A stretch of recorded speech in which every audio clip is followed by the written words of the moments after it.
What time is that? The beards are like 7:30 to 7:30.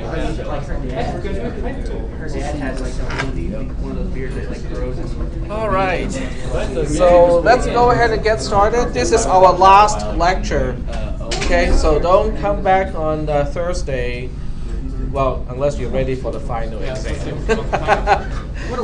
The final exam is on Thursday from 10:15 to 12:15. So we have an option to not show up. Well, it's up to you. It's not my grade. So Thursday is the final exam. It's a 2-hour exam. It's on paper. And this time, I think I'll really try to make it kind of scenario based.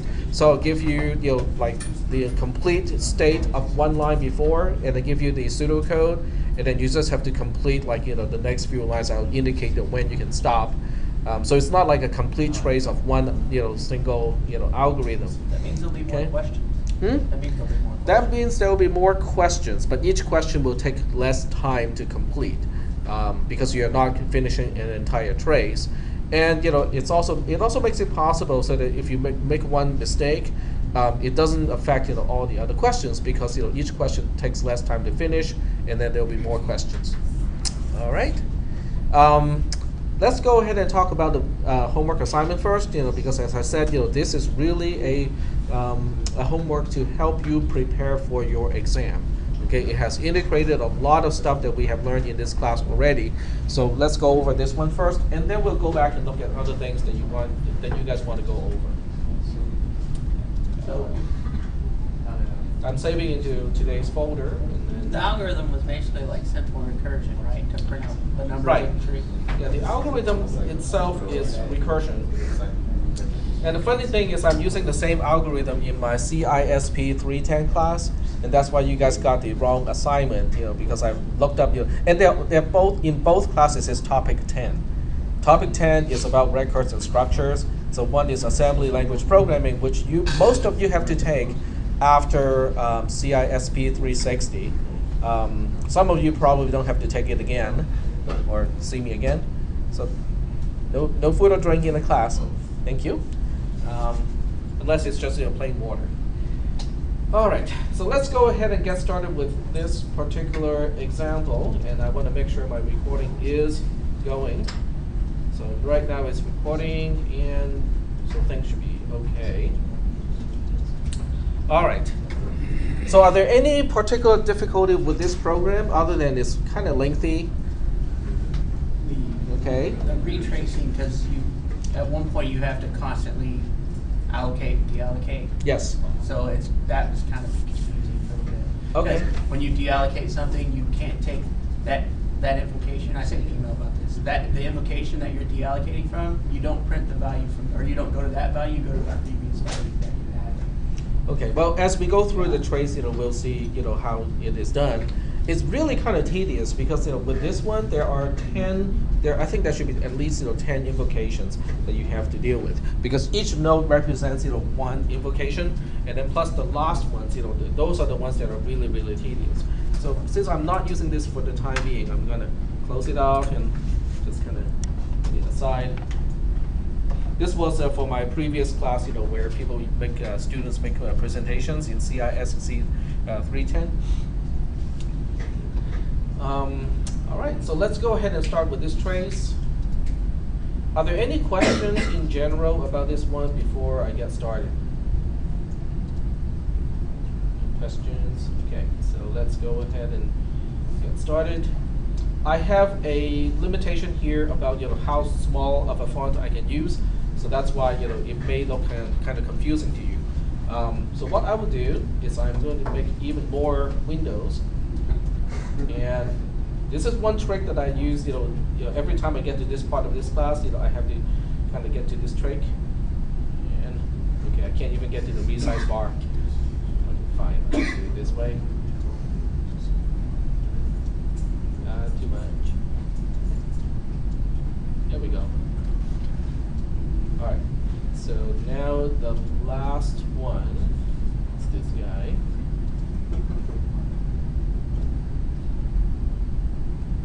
I can do it this way. Okay.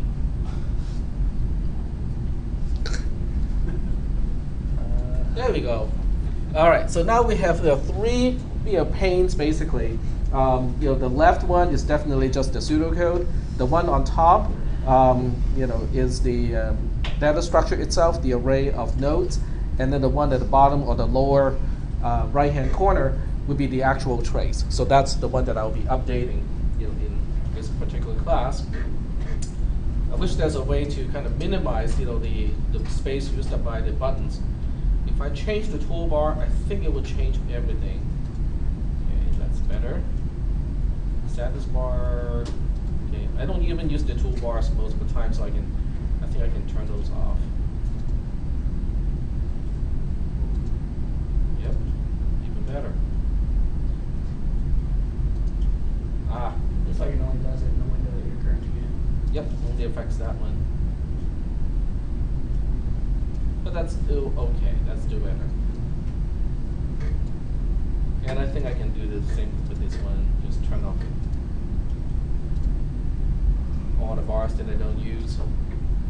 That gives us a little more room, so it's easier to actually see the result. There we go. So I just reclaimed a little bit more space in this particular window. Yep. Okay. First line outside of the definition of any subroutine is line 15. So we start execution on line 15. So that would be this one. Oh, I commented out. I need to expose the line number here. Okay, so here's line 15. Line 15 is an invocation of the subroutine called traverse. Every time you quote-unquote walk around a data structure like a tree or a linked list or something like that, it's called traversal, and that's why I use that word traverse here.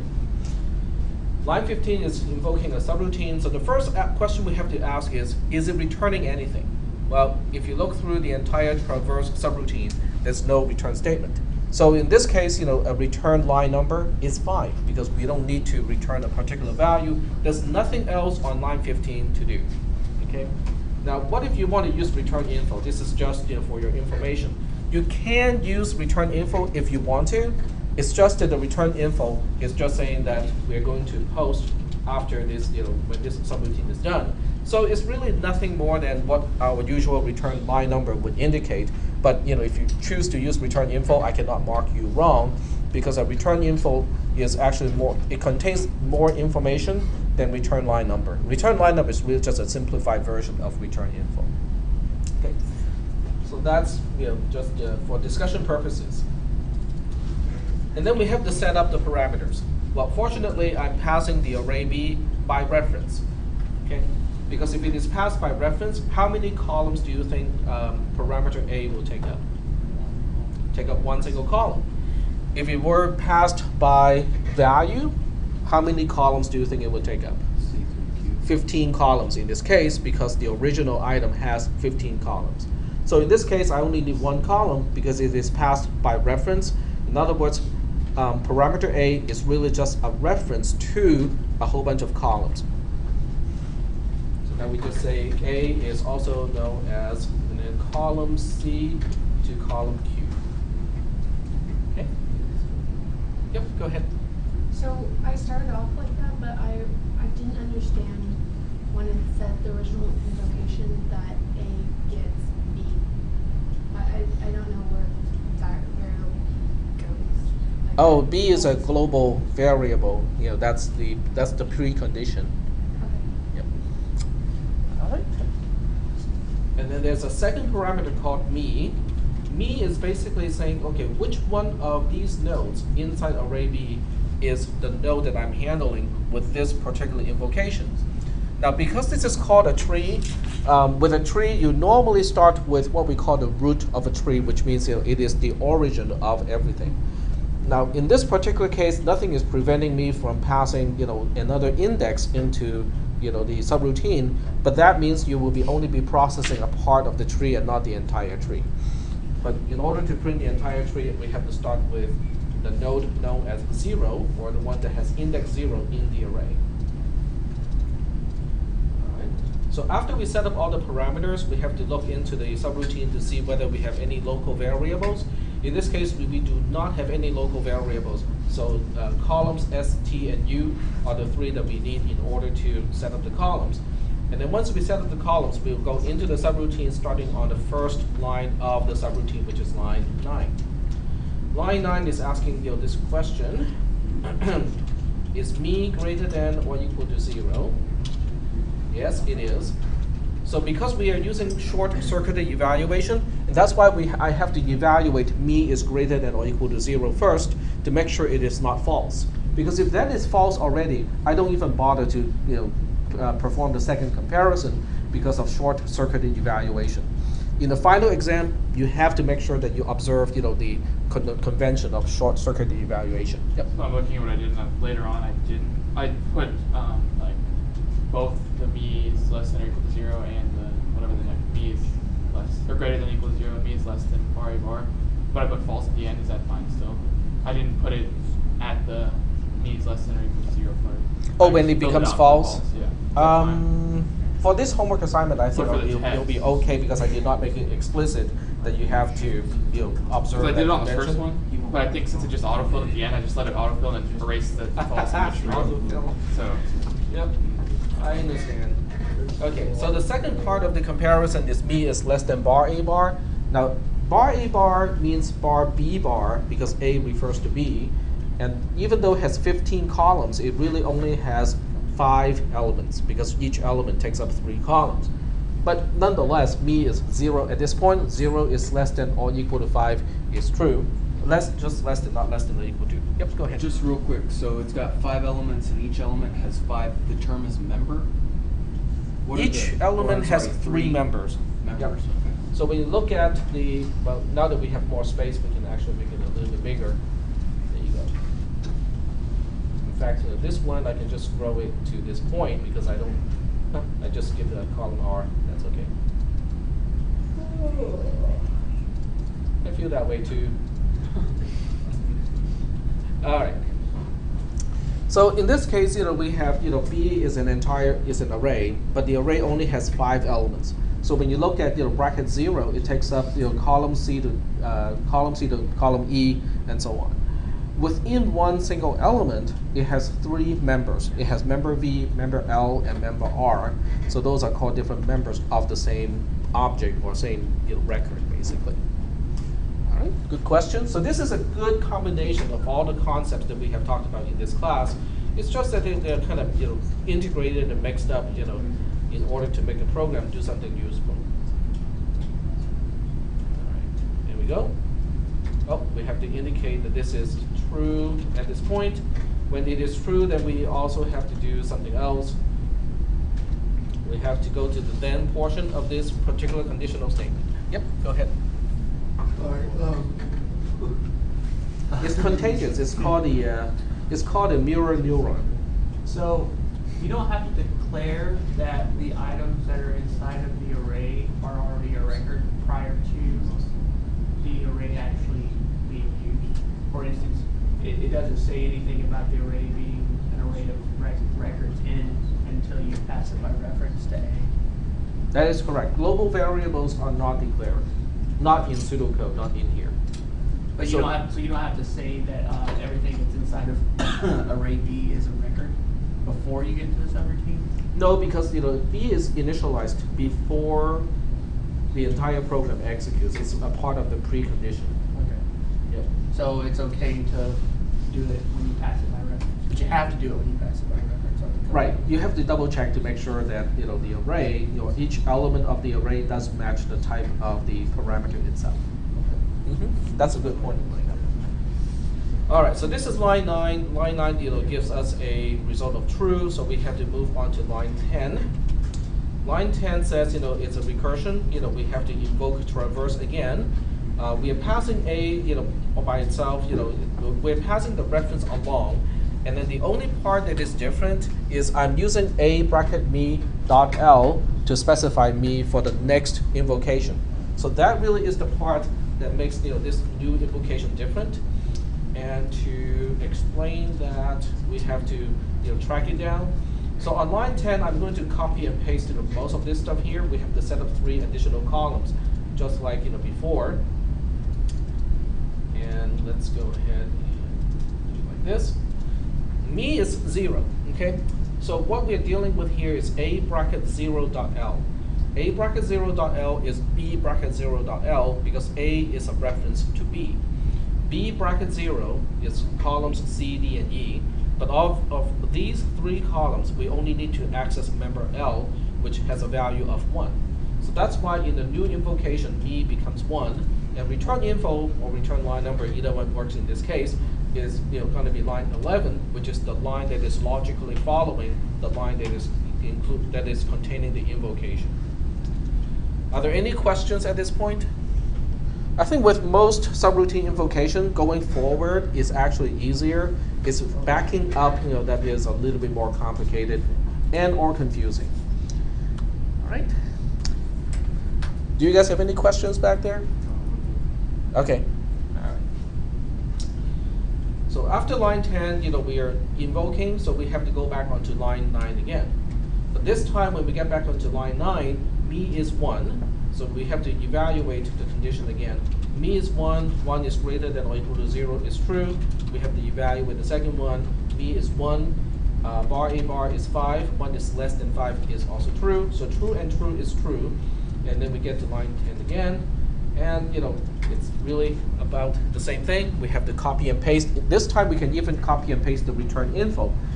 The only one part that I cannot just copy and paste is me, okay? Because this time I am number 1, okay? I am the one at index 1. So this time I have to look up, okay, what is the member L of me that is saying, what is it saying?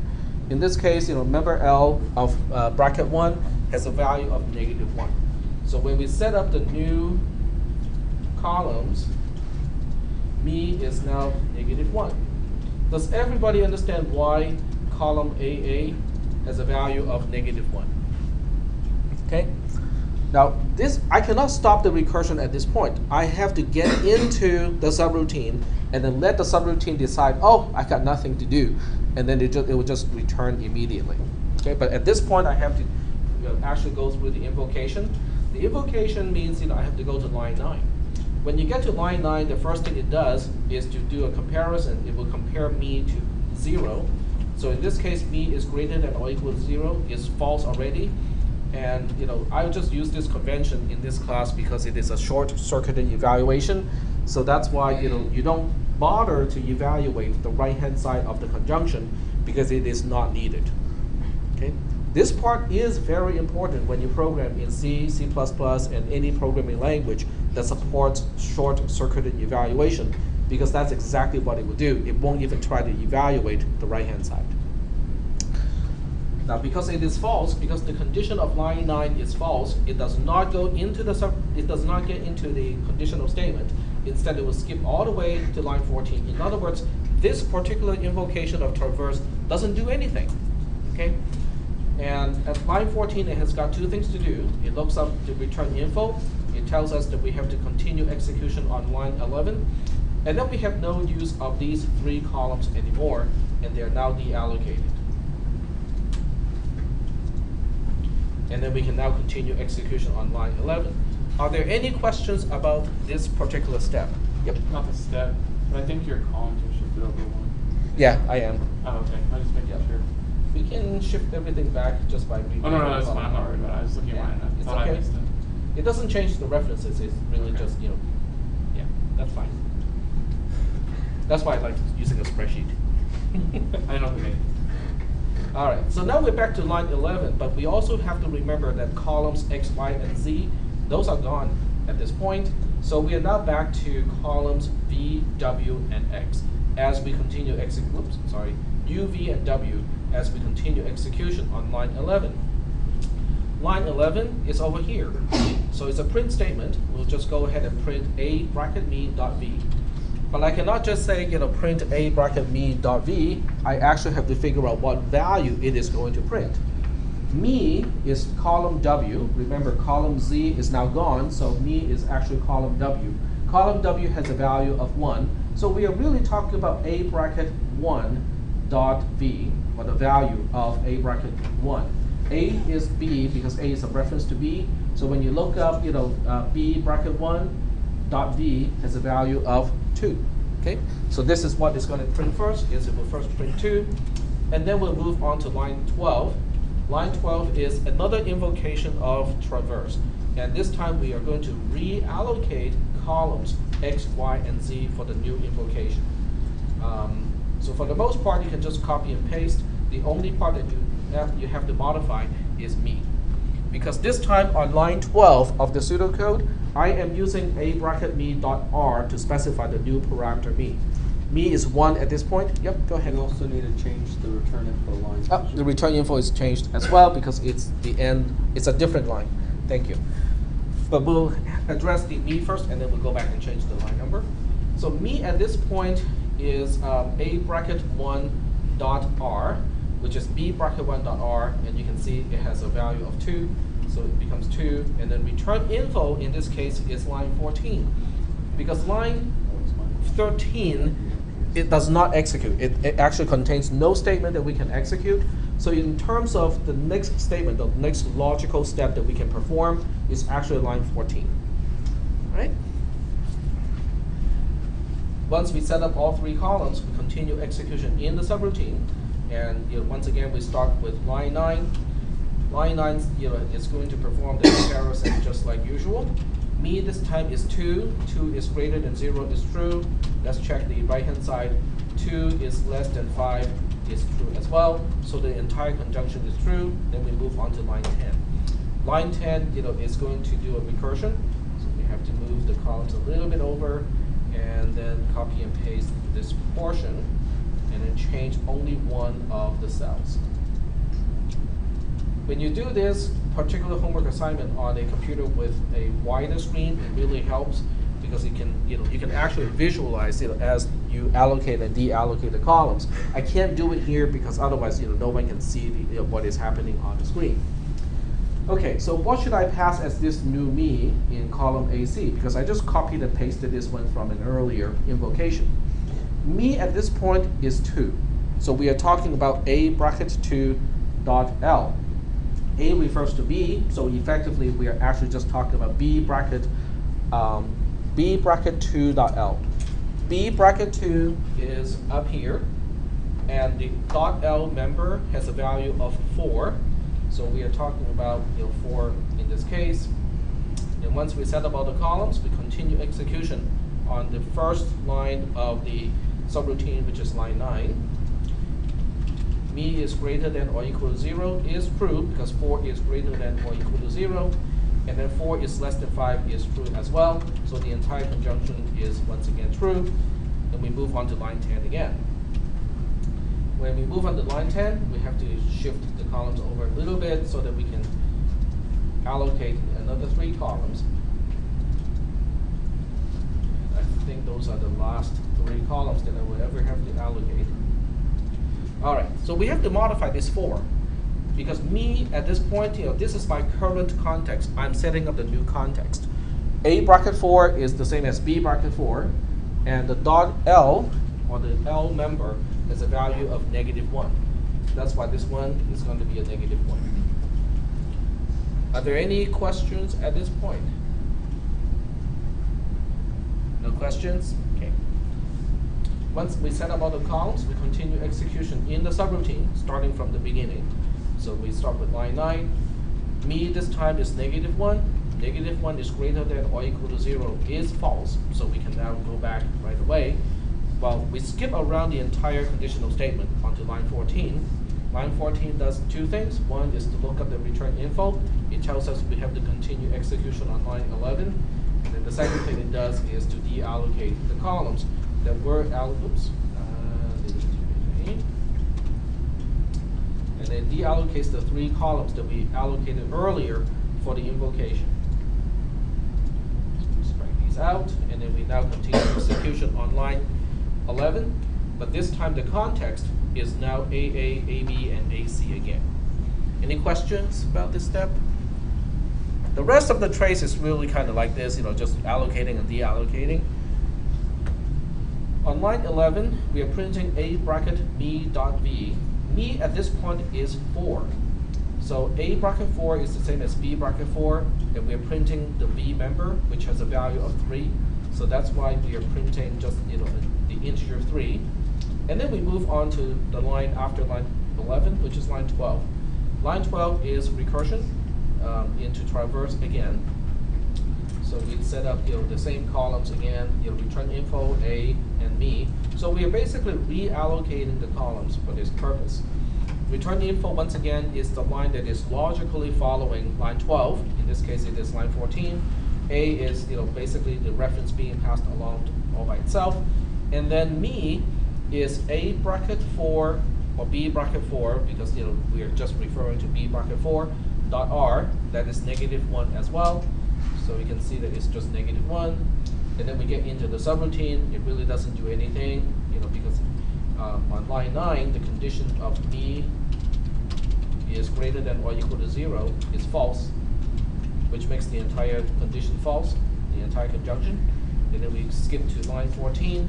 Line 14, once again, just has to say, oh, we are going back to line 14. I know this looks awfully confusing, but that's exactly what you have to do, is just to follow the steps mechanically, step by step. Okay? So at this point, we're executing line 14, but line 14 tells us that we have to continue execution on line 14. It is perfectly okay. There's nothing wrong with continuing execution on the same line, but remember, it's a different invocation. Okay, we are not doing the same thing to the same invocation. This is an earlier invocation. So we copy this line 14 over here to remind ourselves that this is where we have to go, and then we have to indicate that these 3 columns are no longer in use. And that's why it is so important to indicate that some columns are now deallocated, because it will be hard to keep track of the current context if we did not specifically deallocate columns. After we deallocate the columns, we continue execution on line 14, but this time the context is AA, AB, and AC, and we are on line 14. So that means we are looking up column AA to tell us where we're supposed to go next, and this time we have to go back onto line 11. And then after that, we can also deallocate the 3 columns for this particular invocation, which are columns AA, AB, and AC. So at this point, we are continuing execution on line 11, but the context has now switched to columns X, Y, and Z. Line 11 is a print statement. It prints A bracket me dot V. Me at this point has a value of what? 2. So when you look at the value of 2, A bracket 2 is B bracket 2. And when you look up the initialized array, B bracket 2 dot V has a value of 4. So that's what it's going to print here. We're printing a value of 4. After line 11, we move on to line 12. Line 12 is, once again, a recursion. And in this case, we are going to specify the same thing. We are going to reallocate the columns AA, AB, and AC. We have return info. This time it is line 14, because line 14 is logically following line 12. A is the same kind of alias, so we pass the same reference along. Me this time is A bracket 2 dot R. A bracket 2 or B bracket 2 dot R has a value of -1. So that's why we specify -1 here. And then we continue execution from the beginning of the subroutine, which is on line 9. Line 9 in this case is going to perform the comparison, but the first part of the comparison, or the first part of the conjunction, will tell us that this whole thing is going to be false. We skip all the way around to line 14. Line 14, once again, we encounter the same situation here. On line 14, we look up return info. It tells us to continue execution on line 14 again. And then we have no use of these 3 columns. We go ahead and deallocate those 3. I'm just copying and pasting from a different line, so I don't have to do the strikeout. And now we continue execution on line 14, and obviously it is getting a little bit difficult to read because we can't even see the context, and that's why having another portion is going to be helpful, like this. Well, there's a reason why spreadsheets allow you to do things like these, because this spreadsheet, as messy and huge as it seems, is actually pretty tiny compared to, a lot of spreadsheets that corporations have to deal with, because they have to deal with, employees and then, different quarters of earning and whatnot. I mean, it's not uncommon for corporations to have, spreadsheets that are tens of thousands of rows long and then, hundreds of, columns wide. And sometimes, some computers, older computers, cannot open, spreadsheets that are too big. It can get that big. So this one is kind of messy, but I don't think it's too messy. The difficult part is just, following where we are. And that's why we have a trace. Okay, so we're back onto line 14, but the context is now back to columns X, Y, and Z. So when we execute line 14, what do? Two things to do. Yeah. One is to look up the return info, which it tells me that we have to go back to line 14. And the second thing is to deallocate the columns for this particular invocation. So this time you have to be careful which one you paste and do the strikeout, because we have 3 line 14s consecutively. See, we have line 14 on row 36, row 37, and row 38. Now we're back onto line 14, but the context is no longer X, Y, and Z. Our context is now back to U, V, and W. So now I have to scroll this one up a little bit just to find out where we are. Are we still doing okay so far? We are on line 14, but the context is now back to columns U, V, and W. Why did this my return line for that was 13? My return line for that was 13. Line 13 is okay. I'm not going to take any points off. What I ended up doing is I just returned to that line, went immediately to 14. I just returned to 13 and just put it there. Okay, because line 13 is really just a marker of the end of the conditional statement. In this case, it's not ambiguous because it's a conditional statement. But if it's a loop, then it is ambiguous, because at the end of a loop, when you get to end while, the question now is, are you exiting the loop or are you going back to the beginning of the loop? So in that case, when you have an invocation at the end of the body of a loop, you really have to use the line number corresponding to the beginning of the loop as the return line number. Okay. We're back to line 14, but this is my context. So on line 14, we have 2 things to do. One is to look up return info. That will tell us which line we're going to next. We're going back to line 11. And then the second thing it has to do is to deallocate the columns for this particular invocation. That's what the strikeout is for. Now we are back to line 11. But the context is now back to columns R, S, and T. So this is now becoming our current context, and we are on line 11. Line 11 wants to print something. So we want to print, in this case, A bracket me dot V, but me is 0. So we are going back to element 0 and print its own value, which is 6. So 6 is what we're going to print here. And then we move on to line 12. Line 12 is a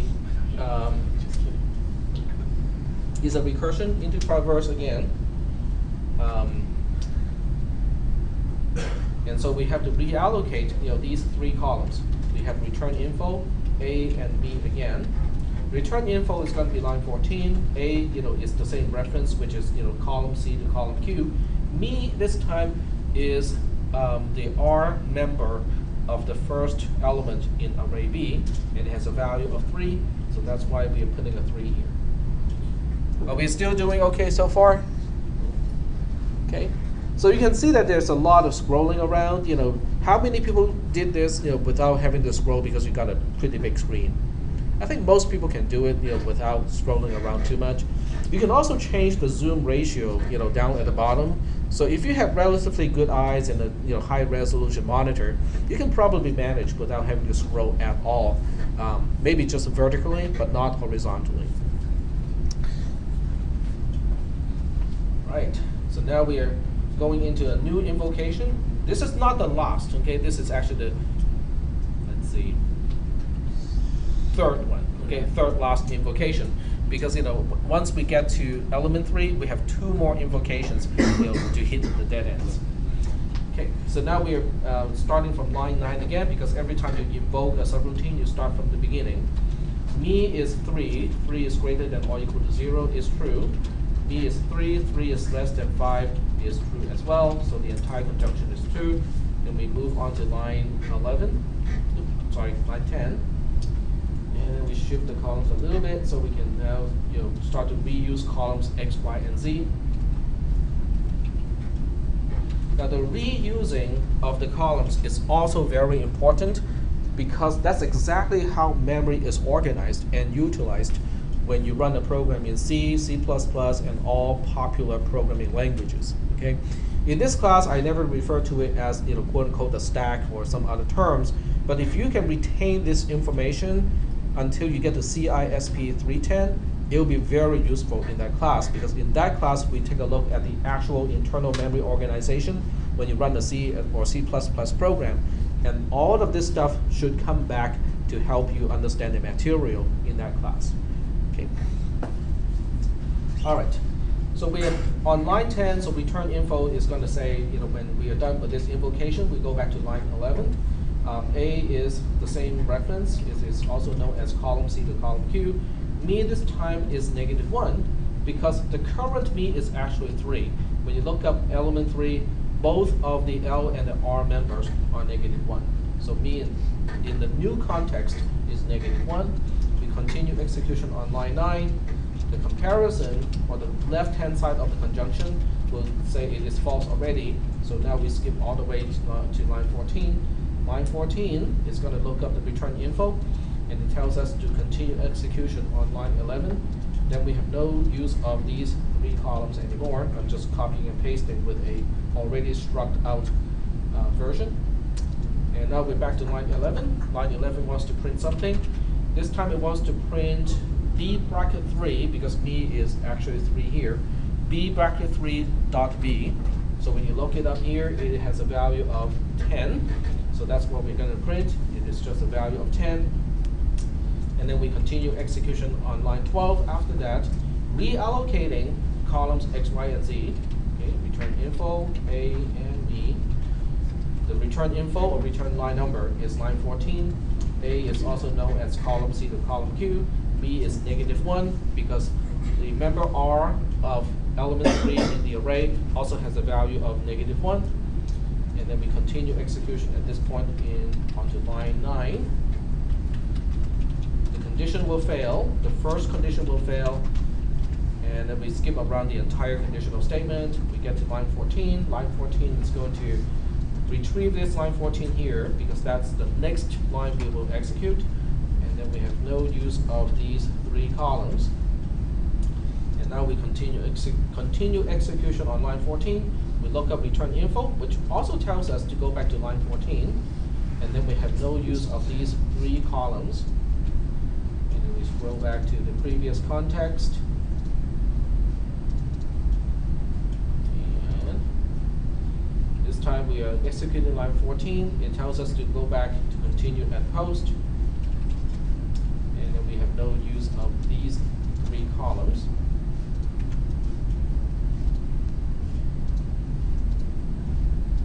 And now we can actually execute post, which means we're at the end of this trace. Yep. I think when I did this, actually doing the line 13 thing helped it a little bit. It's a little bit easier to see, I guess, even though it's not completely right, but it breaks up to 14, so you don't have 14, 14, 14. It's like 14, 13, 14. But that can only help you in some cases, because at some point you may still see line 14 going back to line 14 going back to line 14. All right. Yep. Go ahead. So actually, we've learned how to do first in, first out, right? It's not first in, first out. The binary search tree, the order of coming in is kind of random, but using this particular, it's called an in-order traversal or mid-order traversal, because the operation is between the 2 subtrees. Then you will print everything out in an ordered way. So it really has. As far as the stack goes, though, right? Whatever. The stack is always last in, first out. Last in. Okay, it's always last in, first out, but not first in, first out. So let's just kind of go back and remove all the borders here, and This time I'm just interested in the shape of the trace. What did I do? Whatever it is, undo. Oh, that's changing the width. Okay, undo. Double click those black lines. There we go. All right. So don't bother trying to read anything, but I just wanted to show you the shape of the invocations. And this is not even the whole thing. Yep, there we go. This is the entire thing. And you can clearly see that it goes, extend out, it retracts, and then extend out again, and then retract some more, and then extend out one more time. And that's the nature of recursive algorithms. Okay, it just expands and then retracts. It depends on what kind of algorithm we are dealing with. With factorial, it only goes out and then comes back. But when you're traversing a tree or anything that is structured, this is what it would do. Okay, it would go out, come back, go out some more, come back a little bit, and so on. Now, the recursion is also very useful when you're exploring a maze. Okay, so I'll just kind of give you the context. I'm not going to actually give you the algorithm to do it. We have enough to actually represent a maze and the configuration of a maze at this point. It's just going to be a little bit messy. We have enough to represent 3 choices. We have, yeah. We have a maze. Okay, let's say we are dealing with a 4x4 maze. Okay, so this is a 4x4, which means we have 4 rows and 4 columns. Okay, so there are 16 cells all in all. And what we'll do is we'll make an assumption that you are here, okay, to begin with. You don't want to put that on the record. You don't want to put it on the record. Oh, that's right. I got the technology now. I got the technology. But I forgot. Did you figure out why it was working a little bit better the last time you used it? Sorry? Did you figure out why it was working a little bit better the last time you used it? I think it has to do with a different plug, because this one plugs directly to the back of the computer. And I think that's the reason why it worked better. So let's go ahead and use. I found the VLC can also be used, to look at the camera. I can play from the USB. Okay. Yep, it's still recording. That's good. And we want to do GUVC view.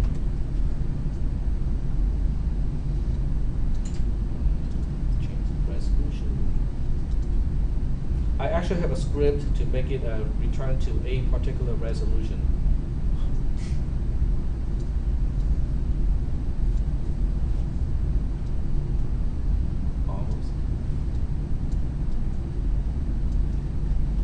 And in the control, when it sets white balance, I find that if I disable that, then it's actually truly without white balance. And let me readjust the camera itself.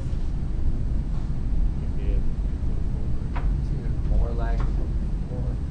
Is it? It's not too bad. I mean, it's okay. Doing pretty good for something that's transcoding and capturing and also pulling. Yeah, well, it's also going through USB 2.0, which is not exactly fast, depending on how many switches are in between. All right, so we'll go ahead and just redraw this whole thing. I'm going to draw a 4x4 maze, and we'll see if I have to.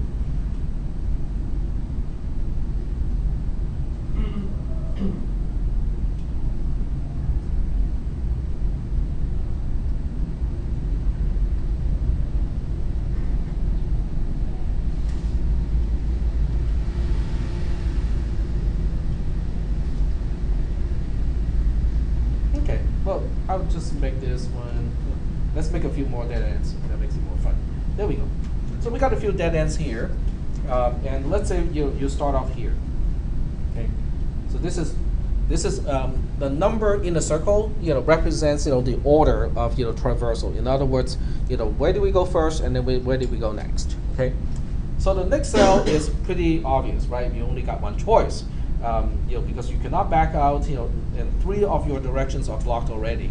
So you have no choice but to get to here. But this is where it gets, kind of interesting, because at point 2, you got 2 options. Okay, one option is to go to the right-hand side, and one option is to go north. Okay, I should say north, east, southwest. So one option is to go east, and then the other option is to go north. If your objective is to go to every single cell possible, then picking one or the other choice is about the same, especially when you do not know the configuration of the entire maze to begin with. So what I'll do is I'm going to do this the really complicated way. I'll do a really bad choice here and say, we'll just pick the north one first. Okay, so that becomes the next one. At this point, even though if you look at the openings, you got 2 openings, but since we came from the south, it doesn't make sense at this point to go back to the south. So we'll continue to go north, and we'll get to 4. At this point, we only have one choice, which is to go east, and here we go to 5. So what I'll do is I'm gonna make the bad choice again. So I use 6 over here. 6 has no choice but to go to 7. 7 has no choice but to go to 8. 8 has no choice but to go to 9. And once again, we have 2 choices here. So let's say we go to 10 here. This once again is the poorer choice. 10 has no choice but to go to 11. And then we get to this one here, which is 12. Okay, so now we have reached a dead end. Okay, but it doesn't mean that there are no more cells to explore. Okay, it just means that I have no options at this point. I have to back up. Okay, when we use this analogy and we say backup, it's really about the same as returning from a subroutine. Okay, because what you're doing is going to a previous cell. So after 12, we go back to this cell here, and that becomes 13. Okay, I use a square in this case because it is the second time we get back into that cell. And then from here, I don't have anything that is unexplored in this particular cell, so I can now go back to the one before. This is the 14th traversal. And at this point, I have nothing that is unexplored that I can evaluate, so I continue to back up here. So I back up to this particular cell again, but you know what? At this point, I got one more option to explore. So this becomes 16. When I'm done with exploring 16, I get back into here. I'm going to use a different shape. Let's make it a triangle. Okay. So this is 17. Okay. This is in terms of the ordering. This is 17. In other words, for this particular cell, this is the 3rd time I'm here. Yep. And depending on your algorithm to make a maze, you didn't check what quote-unquote paths you took by looking at your options, correct? By going back to the column and saying, okay, this column has this number in it, we're taking this option. Right. At each cell, the first time you get to each cell, the first thing you do is you take an inventory of how many directions you can go from that particular cell. Okay, and you also have to keep track of which one you have been to before, and you don't go back to that direction because somebody has been there already, or you have been there previously. So you need some sort of data structure to remember, oh, I've been there already, I'm not going to go back there. Or you can see a wall and say, okay, this is blocked off from me, I cannot go back, I cannot go to that cell because it's not reachable. Yep. So how many, what is our array going to look like for the, What is- how many elements do we need in our array, or how many, With this one, how many variables in our array? well, we'll talk about that after we finish the traversal, because I want to finish this one first. So after 17, we get back to this cell here because there's nothing unexplored in this cell already yet at this point. So we go back to the previous one at this point. So that would be number 18. And this one is completely explored. There's nothing unexplored at this point. We go back to here. This is 19. Once again, everything is explored already. Get back to here, 20. Get back to here, 21. At this location, we found that, hey, there are still adjacent cells that are open to us that we have not explored. Let's go there. Okay, so this becomes 22. This becomes 23. When we hit this particular dead end, we have to back up again. So this becomes 24. And then this one becomes 25. And you can see that this is the 3rd time we come back to this particular cell. After 25, we back up again to 26. 27, 28.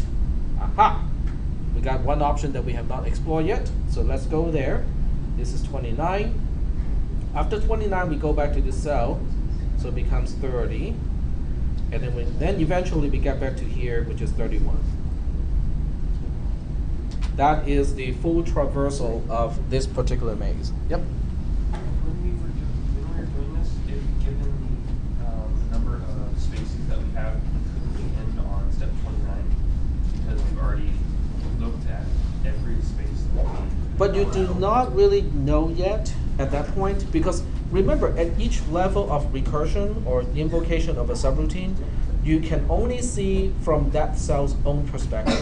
So if you're in at 29, okay, even though if you have a global view, you know that every cell has been explored or visited, but if you are, if strictly speaking from the perspective of just one cell, you can only see that, oh, okay, I'm at a dead end right now, and I have to go back to whatever cell I came from.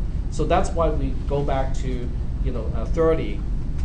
And then at 30, even though, at this point we have explored every single cell already, but at that point, from only that cell's perspective, the only thing you know is I have explored everything from this cell's perspective, but I don't know whether there are any other options from the previous cell's perspective, so I better back up so the other cell can decide for itself whether there are other paths that are unexplored.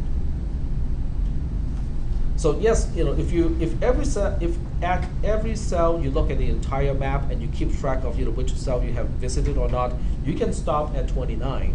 On the other hand, if you do not have a global view of everything and you have a local view of where you are, where you have been to before your neighbors, then you cannot really make a conclusion at that point.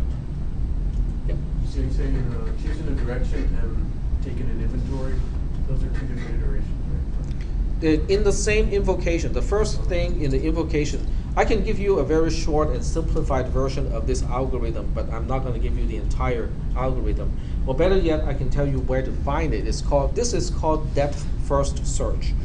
Yep. So if you go to Google, I'm just going to switch to the browser here. You can look up depth first search. And Wikipedia has the entry. And then the algorithm is specified here. DFS, depth first search, that's the algorithm. This is particularly, this is very close to Python syntax because it doesn't have, the beginning and the end. It just uses indentation to indicate the level of nesting. What's the time complexity of this? It's really bad. I mean, the time complexity of something like this, you can see that one cell can be revisited a few times. So if you go all the way back to the beginning, worst case scenario is the big O of E, and in this case, E represents edges, or the number of connections. V stands for vertices. So translating back to our picture, translating into our picture, an edge is like this. This is an edge. This is an edge. This is an edge. But each cell is a node. Okay? Basically, an edge specifies that a particular vertex can reach another vertex, and that's how we call it a graph. Okay, in computer science, we call it a graph.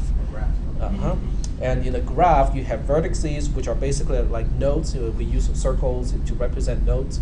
And then we have edges that connect the nodes together. And this is a traversal mechanism to basically say, okay, how do we make sure that we can visit every single one of the nodes without getting into a loop? In this case, we cannot get into a loop because it doesn't have a loop.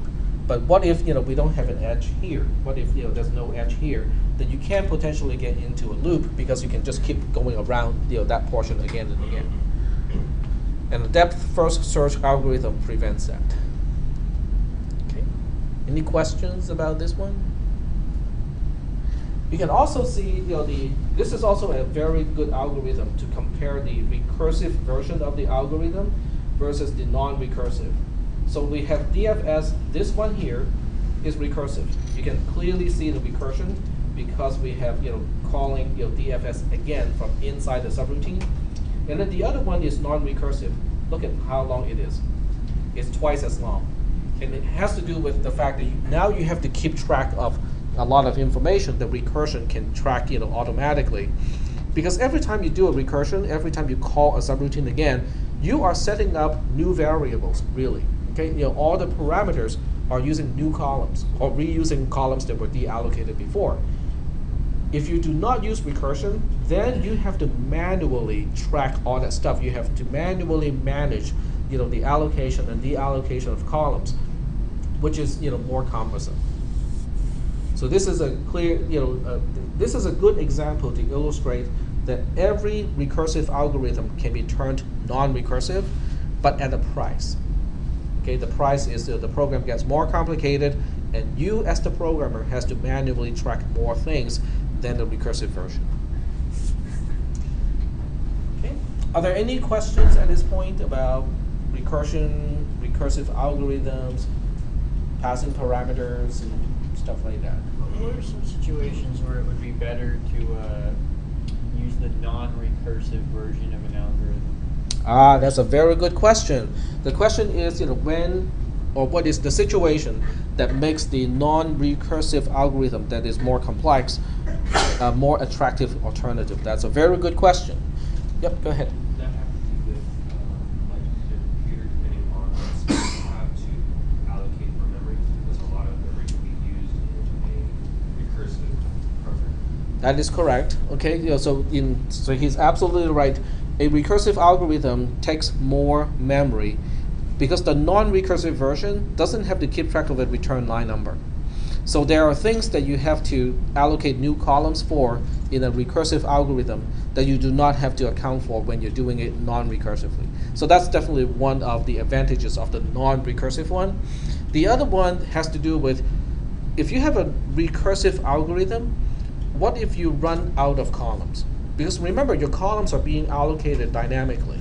So what if you run out at some point? Can anyone guess what happens, in a real life C program when you run out of quote-unquote columns? Crash. It crashes, exactly. It does crash, okay? And it's a hard crash. There's no way to recover from that crash. Yep. That's just conceit, right? If it was in another language, It would still crash because you're running out of stack space. It would still crash and not rewrite over columns.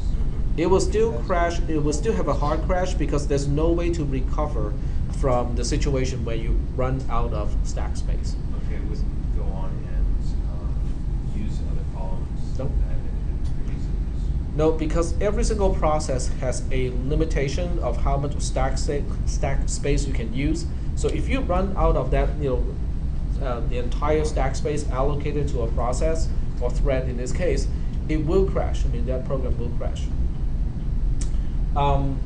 So that's one reason, okay? In other words, if you don't know the nature of your problem, well beforehand and know that you have enough space to allocate, you are much better off with a non-recursive version. Because with a non-recursive version, which is this one here, we can basically say, oh, you know what? If we run out of columns to allocate, we'll just go back and tell whoever is calling this, subroutine and say, I cannot get you an answer because I do not have enough space to execute.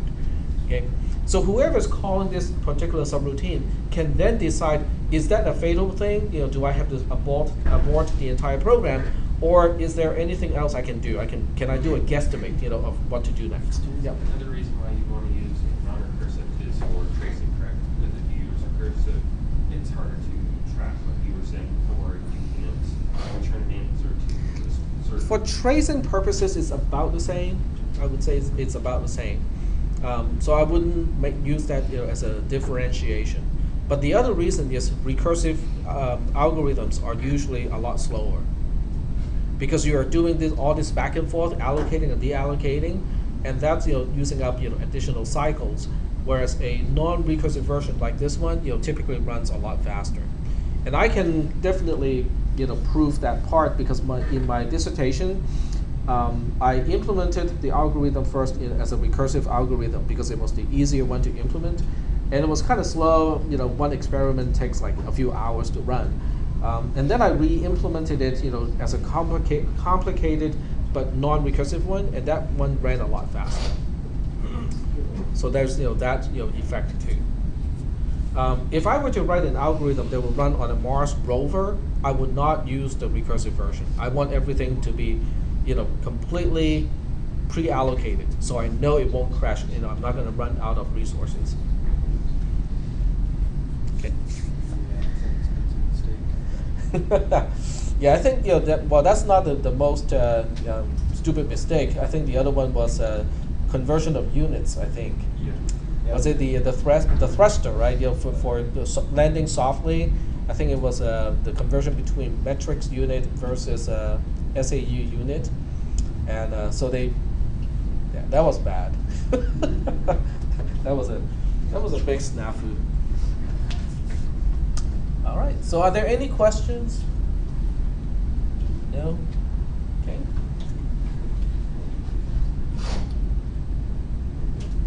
All right, so the assignment itself is done. That's our very last homework assignment. But I said it was bonus, right? Or did I? No. No? Okay. Well, it is I bonus. did not.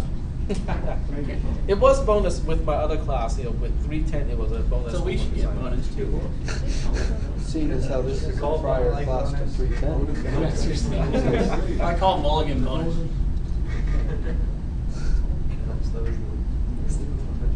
I missed one. It works. I'm sorry. All right.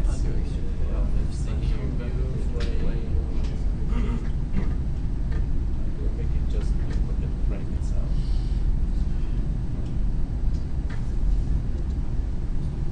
I think it's right to that. Are you gonna correct all of them? Oh yeah, they will all be graded. They're not all right now, right? They're not all Okay, right now. Just making sure. Yep. All right. Is there any chance it'll be done before the final? The final for this class is on Thursday. Yeah. So it'll be a push. That will be definitely a push. That's a no. I assumed as much, but I was hopeful.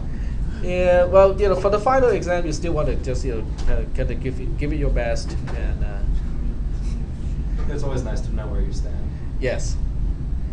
If your solution kind of compares to mine, you probably will get 100% for the homework assignment.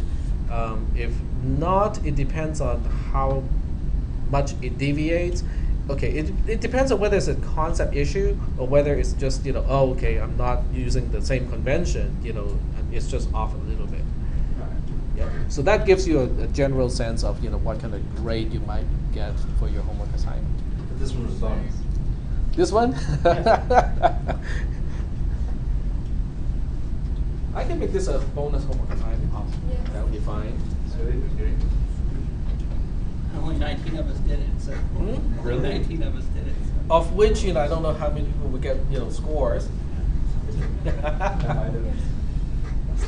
All right. Doubled. So any particular question you guys want me to go over before Thursday, which is our final day?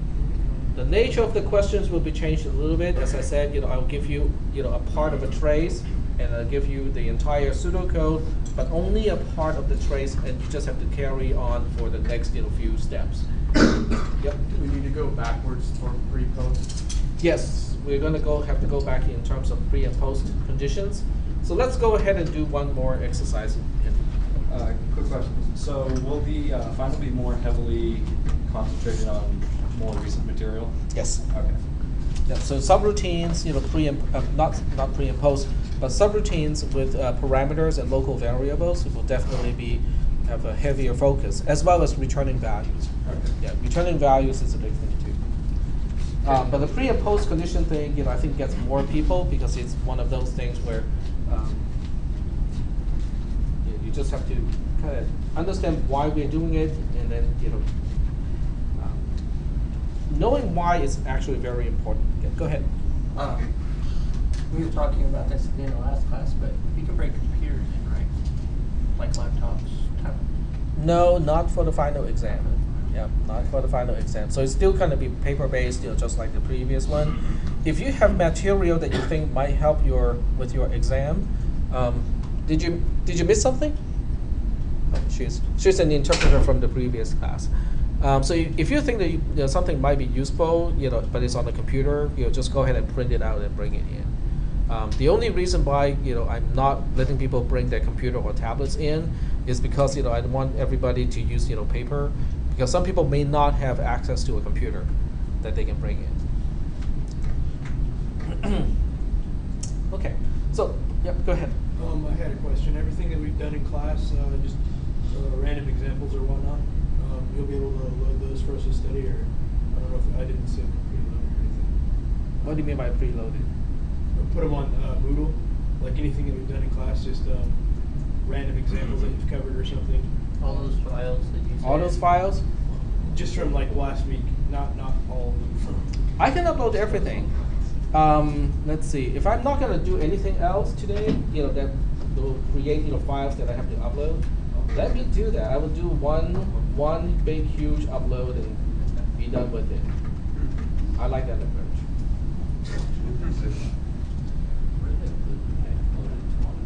All right. So, Okay. They didn't like the video. Okay, but is it? But which? Okay, it's still recording, so that's good. It's still recording. So the recording's still going on. It's just the camera that is probably having a problem. All right. Okay, so I'm gonna zip up, all the things that I have to zip up. So the dash R, and we'll call this cisp300 2013 spring. cisp300 dot zip, and then specify all the subfolders as 2013 asterisk cisp300. Hey. Yep. So that archived everything from the first class, and then I go back to Moodle. Turn on editing. Go to your file browser. And I'll put this all the way at the bottom here because I think you guys want to access it as you prepare for the final exam. So I'm gonna put it all the way down here. Print out everything. Now that you have to figure out how to do. Okay, create file resource. Unzip file create folder. No, that's not what I want. It's not that big of a file either. Let me check the size. Oh, like it's 2.3 megabytes. Huh? This is only 2.3 megabytes. No, it's. I'm lazy. 2.3 megabytes. Yep. It's a tiny file.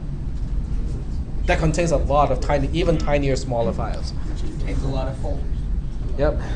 So now that I know you guys have access to this file. Great. You can make the test. Well, I can make the test, assuming so. Yes. There are going to be people coming in with these sheets of Yeah, paper. I'm gonna bring a binder. Print it off from that. A binder. Like I said, print everything. Get one of the old dot matrix printers. Just pull it out like this. Oh, fan folded paper. Yeah. Yep. Yep. Good old traditional one. Okay, we got 8 minutes to cover one last case of a pre and post condition. So what we'll do is we'll use a conditional statement in this case. So here's line 1. If x is less than y, and line 2. We'll just say x gets x plus 3. 3 else, or I think I'm better off with a text editor. Y 3, y 5, and if. Okay, so this is the pseudocode that is given to me. So let's say we are given the post condition of the entire conditional statement. So I'm gonna say post.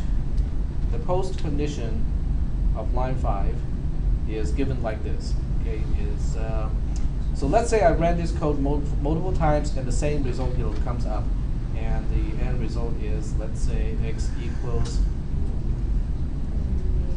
Let's see,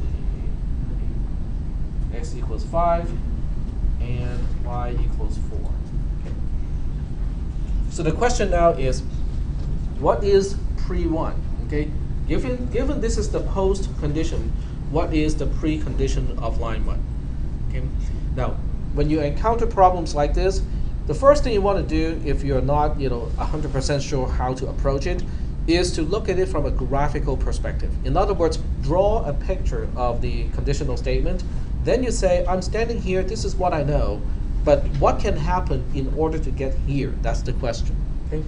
So the first thing you want to do is to say, okay, I'm just going to draw a picture of the conditional statement, exactly this particular conditional statement. We have an if then else. Okay, so the conditional statement looks kind of like this. We have two branches, they merge together, like this. And then we have a condition here, which is x is less than y. This is the true branch, this is the false branch. And then we have a statement here, x gets x plus 3. And then here we have y gets y minus 3. And the only thing that I know at this point is somehow at this point I have 5, x equals to 5, and y equals 4. This is the and symbol. Okay. Are we still doing okay so far at this point? Okay. So the question now is, well, I don't know which way I came from, okay, because I'm standing at the merge point, after the merge point of the conditional statement. So I have no idea which way I came from, or whether it is even possible to come from a particular branch or not. So the only thing I can do is to say, well, let's say I came from here, which means this condition is the same as here, okay? So at this point, you can say, at this point, which is right after the then statement, we have x equals 5 and y equals 4. And what do you think, that makes, what do you think is the precondition here? Y equals 4 and X equals 2 and y equals 4. Does that make sense? Yeah. Because after the increment by 3, x, got a value of 5. So that means, before, I add 3 to x, it must have had a value of 2. But everything that I put here in the true branch here still has to meet this requirement because it is the true branch. So the question now, the next question is this condition consistent with this condition? Yeah, it is. Okay. So that's okay. That means I could have come from this branch. What about on the other side? Well, let's see. The same condition here, x equals 5 and y equals 4, moves up to this particular branch here, right after the action. What would be the precondition before that? X equals 5 and y equals. It can't be. There's no way. Y can't equal to 7, right? Why not?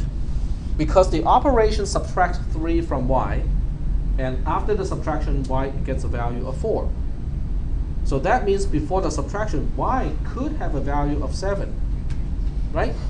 Are we still doing okay so far? Okay. But the question is it consistent with this condition being false? X is 5, y is 7. Nope, it's not consistent. So that means, this branch here, this condition, I could not have come from that branch. And that's why, the only conclusion I can make all the way up here is x equals 2 and y equals 4. But I do have to evaluate both sides because, until I get up to this point here, which means this has to be false, I could not have ruled out one particular branch. Is that making any sense so far? Okay. So in the final exam, you will see a question similar to something like this. You'll be given the post condition, and then you have to kind of go backwards to figure out, okay, if that is the post condition, what can possibly be the precondition? Okay. In this case, because of the condition of the conditional statement, we can prune one side of the branch and say, well, that's not possible because we could not have follow that branch when x is 5 and y is 7. Yep.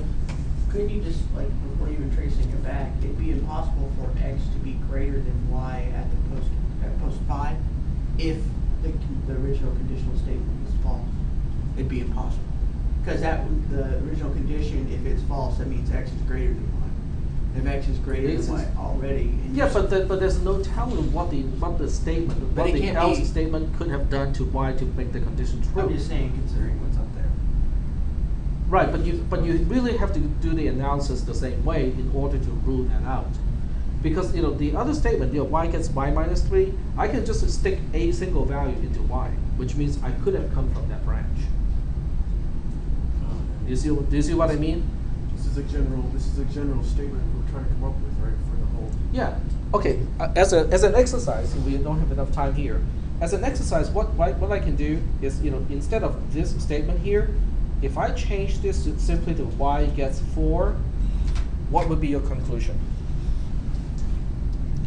Now, if I say y gets 4 as the else branch, then you cannot say anything about the value of y before that point, which means y can be greater than, x. It can also be less than or equal to x, because you can no longer say anything about y once you get past that point.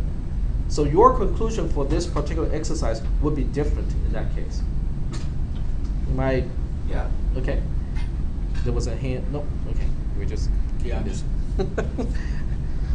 Okay. So any other questions? An assignment statement like that on 4, that gives us the right to use a substitution, but even though we didn't get a good conclusion, right? Yeah, you cannot use substitution when it's doing this. Right. So all you can say is well, we know what x is before the comparison, but we don't know what y is anymore from that side of the branch. So that means when you get back to here, it will be a disjunction. It will be an or, because on one side you can make this conclusion, on the other side you have a different conclusion. All right, I'll see you guys on Thursday at 10:15. Okay, so the exam goes from 10:15 to 12:15. Is there a study guide of any variety? Study guide is Previous exams. and we went over some of the examples. I think the pre and post condition is the one that would get more. It'll be the one to prepare for, and then the other ones will be kind of tracing, just like your homework assignment, except you don't have to finish the entire trace. I'll start you off with a particular row, and you just have to move forward a few lines of code, or I might ask you what is the value of variable blah at a certain line, or how many times is it going to go through the loop, or what is this algorithm going to print. Okay, so it will be, instead of tracing everything, it'll be more of okay, what is the behavior? Tell me what you think is the behavior of the algorithm. I had a quick question about the homework. If my pseudocode is cosmetically different from yours, but it functions more or less the same, is that all right? You mean your trace? Yeah, the trace. It depends on whether it's a concept thing or not. For instance, if you're allocating columns the same way and retracting the columns exactly the same way, but instead of using the cross out, the strike out, representation, then you just say these columns are now deallocated, that's okay with me. One thing I did was lines 7 and 8. I actually used them and allocated the column on them rather than doing it on the invocation line or whatever line. The columns should be allocated when you invoke a subroutine. So that one is actually important because it is an important concept.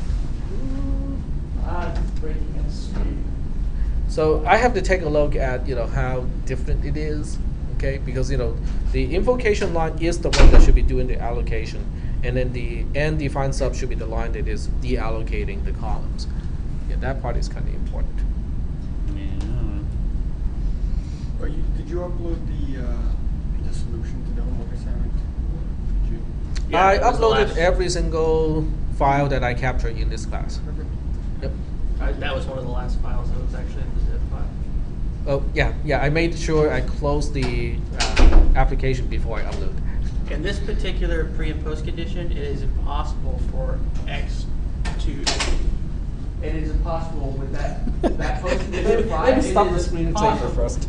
It is impossible for that post condition to exist and come from the false side. Period.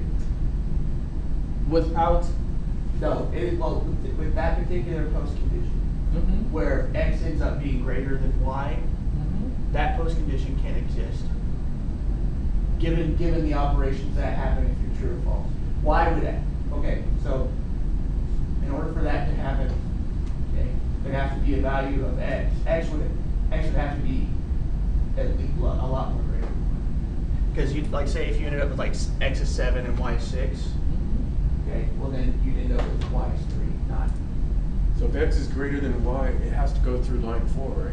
Right, because think about it, at that point, okay, you've got to think, y in its current form is +3 if it came from the false side, okay? At +3, that would make y 7 and x 5, and that works for every value. Well, think about what if y equals to 0 at that point. So y minus 3. So think about this. What if y gets a 0 at this point? No.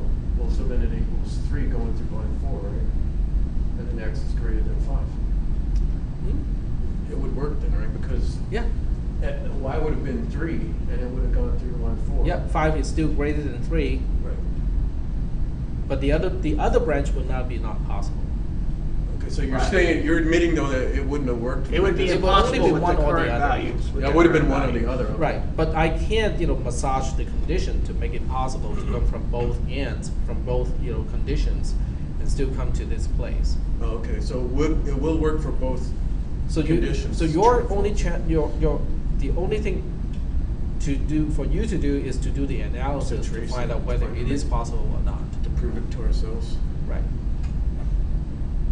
But, I mean, isn't that just as simple as saying that if I go backwards from 4, Yep. that's all I did, was it's impossible with those values.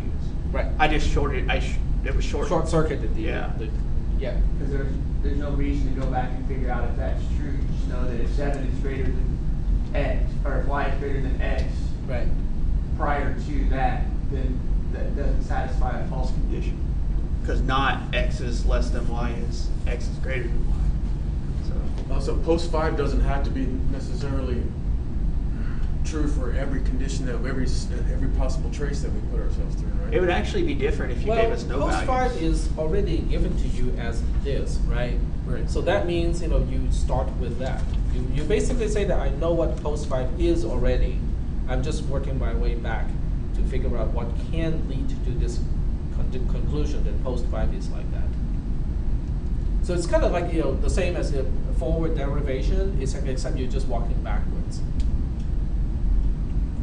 There's a lot to be gained from understanding pre and post conditions. I think It's- it's this is debugging. mathematical induction, right? That's what this is, sort of.